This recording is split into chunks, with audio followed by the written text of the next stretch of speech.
सुना था गम के बादल जब आपस में टकराते हैं तो ये कमबख्त आंसू यूं ही निकल आते हैं, यूं ही निकल आते हैं।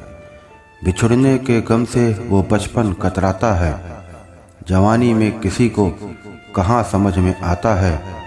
हम अपनों को भुलाकर गैरों को गले लगाते हैं तो ये कमबख्त आंसू यूं ही निकल आते हैं, यूं ही निकल आते हैं। सुनसान बाग में पंछी विरह के गीत गाता है, अंधेरा बन के बेरहम उनके मिलन को तरसाता है। पपीहा उस बारिश की बूंद का ही प्यासा है, ये जान कर भी सावन उसे क्यों साल भर तरसाता है, क्यों साल भर तरसाता है।